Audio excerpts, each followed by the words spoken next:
Hello friends, ਬਹੁਤ-ਬਹੁਤ ਸਵਾਗਤ ਹੈ ਤੁਹਾਡਾ ਸਾਰਿਆਂ ਦਾ ਮੇਰੇ ਚੈਨਲ ਸ਼ਾਇਨਾ ਗੋਇਲ ਤੇ। ਸੋ ਫਰੈਂਡਸ, ਅੱਜ ਦੀ ਵੀਡੀਓ ਤੁਹਾਡੇ ਵਾਸਤੇ ਪੀਐਸ ਟੈਟ ਦੇ ਬੱਚਿਆਂ ਵਾਸਤੇ ਜਿਨ੍ਹਾਂ ਨੇ 30 ਅਪ੍ਰੈਲ ਨੂੰ ਪੇਪਰ 2 ਪੀਐਸ ਟੈਟ ਦਾ ਦਿੱਤਾ ਸੀ। ਹੁਣ ਜਿਵੇਂ ਕਿ ਤੁਸੀਂ ਜਾਣਦੇ ਹੋ, ਤੁਹਾਡੀ ਜਿਹੜੀ ਅਫੀਸ਼ੀਅਲ ਆਨਸਰ ਕੀ ਹੈ ਉਹ ਆ ਚੁੱਕੀ ਹੈ ਤੇ ਕਾਫੀ ਬੱਚਿਆਂ ਨੂੰ ਡਾਊਟ ਹੋਣਾ ਕਿ ਅਸੀਂ ਇਹ ਵਾਲਾ ਕੁਐਸਚਨ ਟਿਕ ਕੀਤਾ ਸੀ ਲੇਕਿਨ ਆਨਸਰ ਇਹ ਵਾਲਾ ਹੋਣਾ ਚਾਹੀਦਾ ਹੈ। ਉਹਦੇ ਵਾਸਤੇ ਹੀ ਅੱਜ ਦੀ ਵੀਡੀਓ ਤੁਹਾਡੇ ਲਈ ਬਹੁਤ ਇੰਪੋਰਟੈਂਟ ਹੈ, ਕਿਉਂਕਿ ਕਰੈਕਸ਼ਨਸ ਵਿਦ ਪ੍ਰੂਫ ਤੁਸੀਂ ਕਿੱਦਾਂ ਲਗਾਉਣੀਆਂ ਨੇ ਉਹ ਮੈਂ ਤੁਹਾਨੂੰ ਇਸ ਵੀਡੀਓ ਵਿੱਚ ਦੱਸਣ ਵਾਲੀ ਹਾਂ। ਤੇ 2 CDP ਦੀਆਂ ਕਰੈਕਸ਼ਨਸ ਜਿਹੜੀਆਂ ਡੈਫੀਨੇਟਲੀ ਤੁਹਾਨੂੰ ਲਗਾਉਣੀਆਂ ਚਾਹੀਦੀਆਂ ਨੇ। ਹੋ ਸਕਦਾ ਤੁਹਾਨੂੰ ਉਹਦੇ ਮਾਰਕਸ ਮਿਲ ਜਾਣ, ਠੀਕ ਹੈ। ਜਿਹੜੇ ਆਨਸਰਸ ਲੱਗਦੇ ਨੇ ਵਿਦ ਪ੍ਰੂਫ ਤੁਸੀਂ ਬੁੱਕ ਵਿੱਚੋਂ ਉਹਦੀ ਫੋਟੋ ਐਜ਼ ਇਟ ਇਜ਼ ਖਿੱਚ ਕੇ ਵੀ ਉਹਨਾਂ ਨੂੰ ਪਾ ਸਕਦੇ ਹੋ ਕਿ ਜਿਹੜੀ ਸਾਨੂੰ ਸਹੀ ਆਪਸ਼ਨ ਲੱਗਦੀ ਹੈ ਉਹ ਇਹ ਵਾਲੀ ਹੈ, ਠੀਕ ਹੈ। ਤਾਂ ਅੱਜ ਦੀ ਵੀਡੀਓ ਕੰਪਲੀਟ ਦੇਖਿਓ ਤੇ ਜੇ ਤੁਸੀਂ ਮੇਰੇ ਚੈਨਲ ਤੇ ਫਸਟ ਟਾਈਮ ਵਿਜ਼ਿਟ ਕਰ ਰਹੇ ਹੋ ਇਹਨੂੰ ਸਬਸਕ੍ਰਾਈਬ ਕਰ ਲਓ, ਨਾਲੇ ਕਲਿੱਕ ਕਰ ਦਿਓ ਬੈਲ ਆਈਕਨ ਤੇ, ਤਾਂ ਕਿ ਮੇਰੇ ਜਿਹੜੀਆਂ ਵੀ ਵੀਡੀਓਜ਼ ਆਉਣਗੀਆਂ ਉਹਨਾਂ ਦੀ ਨੋਟੀਫਿਕੇਸ਼ਨ ਤੁਹਾਨੂੰ ਸਭ ਤੋਂ ਪਹਿਲਾਂ ਮਿਲ ਜਾਏ। ਸੋ ਦੇਖੋ, ਸਭ ਤੋਂ ਪਹਿਲਾਂ ਗੱਲ ਕਰਦੇ ਹਾਂ ਕਿ ਜਿਹੜੀ ਆਬਜੈਕਸ਼ਨਸ ਤੁਸੀਂ ਲਗਾਉਣੀਆਂ ਨੇ ਉਹ ਤੁਸੀਂ ਕਿੱਦਾਂ ਲਗਾ ਸਕਦੇ ਹੋ। ਜਿਹੜਾ ਆਨਸਰ ਤੁਹਾਨੂੰ ਲੱਗਦਾ ਹੈ ਵੀ ਇਹ ਸਾਡਾ ਆਨਸਰ ਅਸੀਂ ਸਹੀ ਟਿਕ ਕਰਕੇ ਆਏ ਹਾਂ, ਲੇਕਿਨ ਜਿਹੜੀ ਆਨਸਰ ਕੀ ਹੈ ਉਹਦੇ ਵਿੱਚ ਆਨਸਰ ਉਹਨਾਂ ਨੇ ਕੋਈ ਹੋਰ ਦੱਸਿਆ ਹੋਇਆ, ਤਾਂ ਤੁਸੀਂ ਸਭ ਤੋਂ ਪਹਿਲਾਂ ਕੀ ਕਰਨਾ ਹੈ, ਤੁਸੀਂ ਆਪਦਾ ਲੌਗਇਨ ਏਰੀਆ ਜਿਹੜਾ ਹੈਗਾ ਪੀਐਸ ਟੈਟ ਦੀ ਵੈਬਸਾਈਟ 'ਤੇ ਉੱਥੇ ਲੌਗਇਨ ਕਰ ਲਓਗੇ ਤਾਂ ਉੱਥੇ ਰਿਸਪੌਂਸ ਜਿਹੜਾ ਵੀ ਫੀਡਬੈਕ ਹੈ ਉੱਥੇ ਜਾ ਕੇ ਤੁਹਾਨੂੰ ਪੁੱਛਣਗੇ ਵੀ ਕਿਹੜੀਆਂ ਆਬਜੈਕਸ਼ਨਸ ਨੇ, ਤੁਸੀਂ ਦੱਸੋਗੇ ਤੁਹਾਡਾ ਸੈੱਟ ਕਿਹੜਾ ਹੈ, ਠੀਕ ਹੈ। ਫਿਰ ਦੱਸੋਗੇ ਕੁਐਸਚਨ ਨੰਬਰ ਕਿਹੜਾ ਹੈ, ਠੀਕ ਹੈ ਜੀ, ਕਿਹੜੇ ਸੈਕਸ਼ਨ ਵਿੱਚ ਹੈਗਾ। ਤੁਸੀਂ ਦੱਸ ਦੋਗੇ ਵੀ ਜਿਵੇਂ ਫਸਟ ਕੁਐਸਚਨ ਹੈ ਸਪੋਜ਼, ਠੀਕ ਹੈ, ਕੁਐਸਚਨ 1 ਦਾ ਆਨਸਰ ਉਹਨਾਂ ਨੇ ਕੀ ਲਗਾਇਆ ਤੇ ਤੁਸੀਂ ਫਿਰ ਦੱਸੋਗੇ ਕਿ ਤੁਹਾਨੂੰ ਕੀ ਲੱਗਦਾ ਸਹੀ। ਉਹ ਕੁਐਸਚਨ ਟਿਕ ਕਰ ਦੋਗੇ ਆਪਸ਼ਨ ਤੇ ਨਾਲੇ ਲਿਖਣਗੇ ਵੀ ਤੁਸੀਂ ਆਪਦੀ ਰਿਸਪੌਂਸ ਦਿਓ ਜਾਂ ਫਿਰ ਜੋ ਵੀ ਹੈਗਾ ਮਟੀਰੀਅਲ ਵੀ ਤੁਹਾਨੂੰ ਕਿਉਂ ਲੱਗਦਾ ਇਹ ਆਨਸਰ ਸਹੀ ਹੋਣਾ ਚਾਹੀਦਾ। ਵਾਜਿਬ ਜਿਹੜਾ ਹੈਗਾ ਤੁਹਾਨੂੰ ਪ੍ਰੋਪਰ ਇਹਦਾ ਪ੍ਰੂਫ ਦੇਣਾ ਪਏਗਾ, ਜਾਂ ਤਾਂ ਤੁਸੀਂ ਫੋਟੋ ਜਿਹੜੀ ਹੈਗੀ ਹੈ ਖਿੱਚ ਕੇ ਬੁੱਕ 'ਚੋਂ ਆਪਦੀ ਅਪਲੋਡ ਕਰ ਸਕਦੇ ਹੋ ਜਿੱਥੇ ਡਾਇਰੈਕਟ ਉਹਦੇ ਰਿਲੇਟਿਡ ਤੁਹਾਨੂੰ ਇਨਫੋਰਮੇਸ਼ਨ ਲਿਖੀ ਹੋਈ ਹੈ, ਠੀਕ ਹੈ ਜੀ। ਤੇ ਨਾਲ ਤੁਸੀਂ ਰੈਫਰੈਂਸ ਨੰਬਰ ਦੇ ਦੋਗੇ ਵੀ ਆਹ ਬੁੱਕ ਹੈ ਜੀ, ਆਹ ਫਲਾਣੇ ਰਾਈਟਰ ਦੀ ਹੈਗੀ ਹੈ ਤੇ ਆਹ ਪੇਜ ਨੰਬਰ 'ਤੇ ਹੈ, ਚਾਹੇ ਤੁਸੀਂ ਚੈੱਕ ਕਰ ਲਓ, ਠੀਕ ਹੈ। ਇੱਦਾਂ ਦੀ ਆਬਜੈਕਸ਼ਨ ਤੁਸੀਂ ਲਗਾ ਸਕਦੇ ਹੋ ਮਲਟੀਪਲ ਕੁਐਸਚਨਸ ਵਾਸਤੇ ਵੀ, ਮਲਟੀਪਲ ਸੈਕਸ਼ਨਸ ਵਾਸਤੇ ਤੁਸੀਂ ਇਹ ਸਾਰੀ ਦੀ ਸਾਰੀ ਆਬਜੈਕਸ਼ਨਸ ਲਗਾ ਸਕਦੇ ਹੋ। ਤੇ ਜਿਹੜੀ ਆਪਸ਼ਨ ਉਹਨਾਂ ਨੂੰ ਤੁਹਾਡੀ ਲੱਗੀ ਵੀ ਤੁਹਾਡੀ ਜਿਹੜੀ ਤੁਸੀਂ ਕਰੈਕਸ਼ਨ ਕਰਵਾਉਣਾ ਚਾਹੁੰਦੇ ਹੋ ਬਿਲਕੁਲ ਕਰੈਕਟ ਹੈ, ਤੇ ਹੋ ਸਕਦਾ ਹੈ ਤੁਹਾਡੇ ਉਸ ਕੁਐਸਚਨ ਨੂੰ ਕਰੈਕਟ ਸਮਝ ਕੇ ਉਨੇ ਹੀ ਗ੍ਰੇਸ ਮਾਰਕਸ ਮਿਲ ਜਾਣਗੇ, ਜਾਂ ਫਿਰ ਜਿਹੜੀ ਰਿਵਾਈਜ਼ਡ ਆਨਸਰ ਕੀ ਆਊਗੀ ਉਹ ਤੁਹਾਨੂੰ ਦੁਬਾਰਾ ਮਿਲ ਜਾਏਗੀ ਕਿ ਤੁਹਾਡਾ ਆਨਸਰ ਸਹੀ ਹੈ, ਠੀਕ ਹੈ ਜੀ। ਹੁਣ ਆਪਾਂ ਗੱਲ ਕਰਦੇ ਹਾਂ CDP ਦੇ ਸੈਕਸ਼ਨ ਜੀ, ਜਿਹੜੇ ਕੁਐਸਚਨਸ ਬਿਲਕੁਲ ਸਹੀ ਹੋਣੇ ਚਾਹੀਦੇ ਸੀ। ਜੇ ਆਪਸ਼ਨ ਤੁਸੀਂ ਸਹੀ ਟਿਕ ਕਰਕੇ ਆਏ ਹੋ ਤੇ ਇਹਨਾਂ ਦੀ ਆਨਸਰ ਕੀ ਦੇ ਅਕੋਰਡਿੰਗ ਉਹ ਗਲਤ ਇਹਨਾਂ ਨੇ ਦੱਸੇ ਹੋਏ ਨੇ।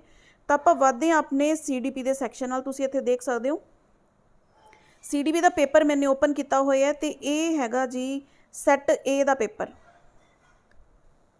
ਸੈੱਟ A ਦਾ ਪੇਪਰ ਮੈंने ਖੋਲ੍ਹਿਆ ਹੋਇਆ ਪੇਪਰ 2 ਤੇ CDP ਦਾ ਸਭ ਤੋਂ ਪਹਿਲਾ ਕੁਐਸਚਨ ਦੇਖੋ ਕਿਹੜਾ ਹੈਗਾ। According to Piaget's development theory at which stage the child learns to deal with concepts and ideas that exist only in mental terms, ਠੀਕ ਹੈ। ਜਿਹੜੀਆਂ ਸਿਰਫ ਮੈਂਟਲ ਟਰਮਸ ਦੇ ਵਿੱਚ ਆਈਡੀਆਜ਼ ਐਗਜ਼ਿਸਟ ਕਰਦੇ ਨੇ ਉਹ ਕਿਹੜੀ ਹੈ। ਆਪਾਂ ਨੇ ਕੀ ਲਗਾਇਆ ਹੈ, ਜਿਹੜੇ ਬੱਚੇ B ਲਗਾ ਕੇ ਆਏ ਨੇ, B ਇਹਦਾ ਕਰੈਕਟ ਆਨਸਰ ਹੋਣਾ ਚਾਹੀਦਾ ਹੈ, ਫਾਰਮਲ ਆਪਰੇਸ਼ਨਲ ਸਟੇਜ। ਲੇਕਿਨ ਇਹਨਾਂ ਨੇ ਆਨਸਰ ਕੀ ਦਿੱਤੀ ਹੈ ਕਿ ਕੰਕਰੀਟ ਆਪਰੇਸ਼ਨਲ ਸਟੇਜ। ਜਿਹੜੀ ਟਰਮ ਦੇਖੋ ਮੈਂਟਲ ਟਰਮਸ ਵਿੱਚ ਐਗਜ਼ਿਸਟ ਕਰਦੀ ਹੈ ਉਹਨੂੰ ਆਪਾਂ ਕੀ ਕਵਾਂਗੇ, ਐਬਸਟਰੈਕਟ, ਠੀਕ ਹੈ। ਤੇ ਜਿਹੜੀ ਬੁੱਕ ਤੁਸੀਂ ਵੀ ਫੋਲੋ ਕਰ ਰਹੇ ਹੋ ਉਹਦੇ ਬੁੱਕ ਵਿੱਚੋਂ ਸਕਰੀਨਸ਼ਾਟ ਖਿੱਚੋ ਜਿੱਥੇ ਇਹ ਪਿਆਜੇ ਨੇ ਆਪਦੀਆਂ ਸਟੇਜਸ ਦਿੱਤੀਆਂ ਹੋਈਆਂ ਨੇ। ਤੁਸੀਂ ਫਾਰਮਲ ਆਪਰੇਸ਼ਨਲ ਸਟੇਜ ਵਿੱਚ ਦੀ ਫੋਟੋ ਖਿੱਚ ਕੇ ਉਹਨਾਂ ਨੂੰ ਦੱਸੋ, ਠੀਕ ਹੈ। ਤਾਂ ਸਕਰੀਨਸ਼ਾਟ ਲਗਾਓ, ਨਾਲੇ ਬੁੱਕ ਮੈਂਸ਼ਨ ਕਰੋ, ਰੈਫਰੈਂਸ ਦੋ ਬੁੱਕ ਦਾ ਪਲੱਸ ਪੇਜ ਨੰਬਰ ਦੱਸੋ ਵੀ ਆਹ ਪੇਜ ਹੈ ਫਲਾਣਾ ਟਿਕਾਣਾ, ਠੀਕ ਹੈ। ਤੇ ਆਪਸ਼ਨ B ਇਹਦੀ ਕਰੈਕਟ ਹੋਣੀ ਚਾਹੀਦੀ ਹੈ, ਆਪਸ਼ਨ A ਕਰੈਕਟ ਨਹੀਂ ਹੋਣੀ ਚਾਹੀਦੀ। ਇੱਥੇ ਹੁਣ ਤੁਸੀਂ ਇਹਦਾ ਪ੍ਰੂਫ ਵੀ ਦੇ ਸਕਦੇ ਹੋ ਗੂਗਲ 'ਤੇ। ਜੇ ਤੁਸੀਂ ਸਰਚ ਵੀ ਕਰੋਗੇ ਨਾ ਤਾਂ ਤੁਹਾਨੂੰ ਕੀ ਨਜ਼ਰ ਆਏਗਾ, ਫਾਰਮਲ ਆਪਰੇਸ਼ਨਲ ਸਟੇਜ ਪਿਆਜੇ ਦੀ ਕੀ ਕਹਿੰਦੀ ਹੈ ਕਿ ਇੱਥੇ ਕੀ ਹੁੰਦਾ, involves an increase in logic the ability to use deductive reasoning and understanding of abstract ideas. Abstract ਚੀਜ਼ਾਂ ਕਿਹੜੀਆਂ ਹੁੰਦੀਆਂ ਨੇ, ਜਿਹੜੀਆਂ ਆਪਾਂ ਐਕਚੁਅਲ 'ਚ ਦੇਖ ਨਹੀਂ ਸਕਦੇ, ਸਿਰਫ ਉਹਨਾਂ ਬਾਰੇ ਆਪਾਂ ਸੋਚ ਸਕਦੇ ਹਾਂ, ਠੀਕ ਹੈ। ਹੁਣ ਇਹਨਾਂ ਨੇ direct mental terms word use ਨਹੀਂ ਕੀਤਾ, ਲੇਕਿਨ ਐਬਸਟਰੈਕਟ ਮੀਨਸ ਦ ਸੇਮ, ਠੀਕ ਹੈ ਜੀ, ਠੀਕ ਹੈ। ਇਹ ਹੋ ਗਿਆ ਪਹਿਲਾ ਕੁਐਸਚਨ। ਦੂਜਾ ਕੁਐਸਚਨ ਆਪਾਂ ਜੇ ਗੱਲ ਕਰੀਏ ਉਹ ਹੈਗਾ ਇੱਕ ਰੀਇਨਫੋਰਸਮੈਂਟ ਵਾਲਾ ਜਿਹੜਾ ਤੁਹਾਡਾ ਕੁਐਸਚਨ ਸੀ, ਰੀਇਨਫੋਰਸਮੈਂਟ ਵਾਲਾ ਕੁਐਸਚਨ ਨੰਬਰ 17 ਸੈੱਟ A ਦਾ। ਦੇਖੋ ਇਹ ਦੋਨੋਂ ਕੁਐਸਚਨ ਸਾਰੇ ਸੈੱਟਸ ਵਿੱਚ ਹੋਣਗੇ, ਤੁਹਾਨੂੰ ਸਿਰਫ ਸੈੱਟ A ਵਿੱਚ ਨਹੀਂ ਹੈ, ਸਾਰੇ ਵਿੱਚ ਹੈ। ਤਾਂ ਕੁਐਸਚਨ ਨੰਬਰ ਤੁਸੀਂ ਉਸ ਹਿਸਾਬ ਨਾਲ ਆਪਣਾ ਉਰੇ ਲਗਾ ਸਕਦੇ ਹੋ। ਤੇ ਸੈੱਟ A ਦਾ 17ਵਾਂ question, which type of reinforcement is given at varying intervals of time or after a varying number of responses. ਇਹ ਇਹਨਾਂ ਦੇ ਅਕੋਰਡਿੰਗ ਆਪਸ਼ਨ ਕਿਹੜੀ ਸਹੀ ਹੈ, B ਕੰਟੀਨਿਊਸ ਰੀਇਨਫੋਰਸਮੈਂਟ। ਲੇਕਿਨ ਜਿਹੜਾ ਆਨਸਰ ਸਹੀ ਬਣਨਾ ਚਾਹੀਦਾ ਹੈਗਾ ਉਹ ਹੈ option D, that is variable reinforcement. ਹੁਣ ਤੁਸੀਂ ਇਸ ਚੀਜ਼ ਦਾ ਪ੍ਰੂਫ ਵੀ ਦੇਖ ਸਕਦੇ ਹੋ, ਜਿਹੜਾ ਜੇ ਤੁਸੀਂ ਗੂਗਲ ਤੇ ਵੀ ਸਰਚ ਕਰੋ ਨਾ, ਠੀਕ ਹੈ, ਤੁਹਾਡੀ ਬੁੱਕਸ ਵਿੱਚ ਵੀ ਇਹ ਚੀਜ਼ਾਂ ਮੈਂਸ਼ਨ ਨੇ। ਤਾਂ ਵੇਰੀਏਬਲ ਸ਼ਡਿਊਲ ਜਿਹੜਾ ਹੈਗਾ, ਰੇਸ਼ੋ ਸ਼ਡਿਊਲ ਕਿਹੜਾ ਹੁੰਦਾ ਹੈ, is a schedule of reinforcement where a behavior is reinforced after a random number of responses, यानी कि varying number of responses meaning the same, ठीक है। तो variable reinforcement ਤੁਹਾਡਾ ਇੱਥੇ ਆਨਸਰ ਕਰੈਕਟ ਹੋਣਾ ਚਾਹੀਦਾ। ਤਾਂ ਤੁਸੀਂ ਡੀ ਆਪਸ਼ਨ ਇੱਥੇ ਦੱਸ ਕੇ ਆਓ ਉਹਨਾਂ ਨੂੰ ਕਿ ਡੀ ਸਹੀ ਹੋਣਾ ਚਾਹੀਦਾ ਹੈ, ਨਾਲ ਆਪਦਾ ਜਿਹੜਾ ਪ੍ਰੂਫ ਹੈ ਉਹ ਪ੍ਰੋਪਰ ਉਹਨਾਂ ਨੂੰ ਦੱਸ ਕੇ ਆਓ। ਹੁਣ ਅਗਲਾ ਕੁਐਸਚਨ ਆਪਾਂ ਦੇਖਦੇ ਹਾਂ। ਨੈਕਸਟ ਦੇਖੋ question number 24, a child hears no speech sounds at normal conversation level, यानी कि नॉर्मल जो कोई गलबात करता उदों बच्चे नूं जिहड़ी साउंड है वो हीयर नहीं करती, यानी कि नहीं सुनती। लैवल ऑफ हीयरिंग लॉस आपां ने आइडेंटिफाई करना, वो भी किहदे विच, डेसीबैल्स विच, ठीक है। तो हुण इन्हां दे अकॉर्डिंग जिहड़ा सही आंसर बनदा है वो हैगा ऑप्शन सी 60 टू लैके 80 डेसीबैल्स तक।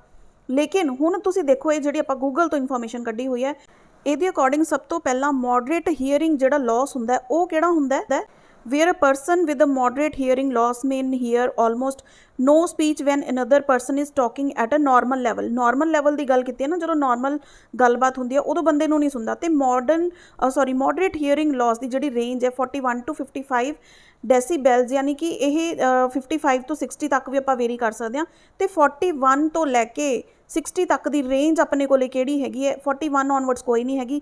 ਲੇਕਿਨ ਆਪਸ਼ਨ ਡੀ ਦੇਖੋ, ਜੇ 50 ਤੋਂ ਲੈ ਕੇ 60 ਦੇ ਵਿੱਚ ਹੈ ਤਾਂ ਉਹ ਰੇਂਜ ਇਹਦੇ ਅੰਡਰ ਫਾਲ ਕਰਦੀ ਹੈ। ਤਾਂ ਆਪਸ਼ਨ ਜਿਹੜੀ ਕਰੈਕਟ ਹੋਣੀ ਚਾਹੀਦੀ ਹੈ that is option D 50 to 60 ਡੈਸੀਬੈਲਸ। ਤਾਂ ਡੀ ਆਪਸ਼ਨ ਇਹਦੀ ਬਿਲਕੁਲ ਕਰੈਕਟ ਹੋਣੀ ਚਾਹੀਦੀ ਹੈ। ਤਾਂ ਇਹ ਆਬਜੈਕਸ਼ਨ ਤੁਸੀਂ ਪਾ ਸਕਦੇ ਹੋ, ਚਾਹੇ ਤਾਂ ਗੂਗਲ ਦੇ ਸਕਰੀਨਸ਼ਾਟਸ ਲਗਾ ਦਿਓ ਤੇ ਨਾਲ ਲਿਖ ਦਿਓ ਕਿ ਐਜ਼ ਪਰ ਦ ਗੂਗਲ ਇਨਫੋਰਮੇਸ਼ਨ, ਜਾਂ ਫਿਰ ਜੇ ਤੁਹਾਡੇ ਕੋਲ ਬੁੱਕ ਹੈਗੀ ਹੈ ਤਾਂ ਬੁੱਕ ਵਿੱਚੋਂ ਵੀ ਤੁਸੀਂ ਇਹ ਇਨਫੋਰਮੇਸ਼ਨ ਜਿਹੜੀ ਹੈਗੀ ਉਹਨਾਂ ਨੂੰ ਸਕਰੀਨਸ਼ਾਟ ਲਿਖ ਸਕਦੇ ਹੋ। ਤੇ ਦੇਖੋ ਹੁਣ 3 ਕੁਐਸਚਨ ਤੁਹਾਡੇ ਕੋਲੇ ਆ ਗਏ ਬੱਚੋ। 3 ਕੁਐਸਚਨ ਜੇ ਤੁਹਾਡੇ ਇਹ ਸਹੀ ਹੋ ਗਏ ਤਾਂ ਇਹਦਾ ਮਤਲਬ ਕੀ ਹੋ ਗਿਆ, ਤੁਹਾਡੇ 3 ਨੰਬਰ ਜੁੜ ਗਏ। ਜੇ ਤੁਹਾਡੇ ਕਈ ਬੱਚਿਆਂ ਦੇ ਕਮੈਂਟਸ ਆ ਰਹੇ ਨੇ ਕਿ ਮੈਮ 85 ਮਾਰਕਸ ਬਣ ਰਹੇ ਨੇ ਜਾਂ ਫਿਰ 88 ਮਾਰਕਸ ਬਣ ਰਹੇ ਨੇ, ਸਾਡੇ 89 ਮਾਰਕਸ ਬਣ ਰਹੇ ਨੇ, ਠੀਕ ਹੈ, ਇੱਦਾਂ ਕਰਕੇ। ਤਾਂ ਹੁਣ ਤੁਸੀਂ ਦੇਖੋ ਵੀ 90 ਨੰਬਰ ਬਣਨ ਵਾਸਤੇ ਤੁਹਾਡੇ 3 ਨੰਬਰ ਜੇ ਆਹ ਤੁਹਾਨੂੰ ਮਿਲ ਗਏ ਤਾਂ ਤੁਸੀਂ ਪਾਸ ਹੋ ਜਾਓਗੇ। ਜਿਨ੍ਹਾਂ ਨੂੰ 82 ਨੰਬਰ ਚਾਹੀਦੇ ਆ, ਜੇ ਉਹਨਾਂ ਦੇ 80 ਜਾਂ 81 ਨੇ ਤਾਂ ਉਹ ਵੀ 3 ਨੰਬਰ ਉਹਨਾਂ ਨੂੰ ਹੋਰ ਮਿਲ ਜਾਣੇ ਨੇ CDP ਨਾਲ। ਤਾਂ ਤੁਸੀਂ ਇਹ ਆਬਜੈਕਸ਼ਨਸ ਜ਼ਰੂਰ ਲਗਾ, ਕੱਲ੍ਹ ਤੱਕ ਦੀ ਲਾਸਟ ਡੇਟ ਹੈਗੀ ਹੈ 11 ਤਰੀਕ ਤੱਕ ਤੁਸੀਂ ਆਬਜੈਕਸ਼ਨਸ ਲਗਾ ਸਕਦੇ ਹੋ। ਪ੍ਰੋਪਰ ਤਰੀਕੇ ਨਾਲ ਲਗਾਓ ਤੇ ਫਿਰ ਜਦੋਂ ਇਹਦੀ ਰਿਵਾਈਜ਼ਡ ਆਨਸਰ ਕੀ ਆਏਗੀ ਉਦੋਂ ਤੁਹਾਨੂੰ ਪਤਾ ਲੱਗ ਜੂਗਾ ਕਿ ਕਿਹੜੇ ਕਿਹੜੇ ਬੱਚਿਆਂ ਨੇ ਕਿਹੜੇ ਕੁਐਸਚਨਸ ਦੀ ਆਬਜੈਕਸ਼ਨਸ ਲਗਾਈਆਂ ਨੇ ਤੇ ਨਵੀਂ ਆਨਸਰ ਕੀ ਜਨਰੇਟ ਹੋ ਕੇ ਆਈ ਹੈ। ਸੋ ਫਰੈਂਡਸ, ਜੇ ਇਹ ਵੀਡੀਓ ਤੁਹਾਨੂੰ ਹੈਲਪਫੁਲ ਲੱਗੀ ਹੋਵੇ ਇਹਨੂੰ ਲਾਈਕ ਐਂਡ ਸ਼ੇਅਰ ਜ਼ਰੂਰ ਕਰਿਓ। ਨਾਲੇ ਦੇਖੋ ਸੀਟੈਟ ਦੀ ਜਿਹੜੀ ਤਿਆਰੀ ਹੈਗੀ ਹੈ ਉਹ ਮੈਂ ਸਟਾਰਟ ਕਰਵਾ ਚੁੱਕੀ ਹਾਂ। ਜਿਹੜੇ ਬੱਚੇ ਤਿਆਰੀ ਕਰਨਾ ਚਾਹੁੰਦੇ ਨੇ ਉਹ ਚੈਨਲ ਤੇ ਬਨੇ ਰਹੋ, ਨਾਲੇ ਵੀਡੀਓਜ਼ ਨੂੰ ਦੇਖਦੇ ਰਹੋ। ਬਹੁਤ ਇੰਪੋਰਟੈਂਟ ਕੁਐਸਚਨਸ ਜਿਹੜੇ ਹੈਗੇ ਨੇ ਡਿਸਕਸ ਕਰਦੇ ਆਪਾਂ। So friends, see you in the next video. Till then keep watching.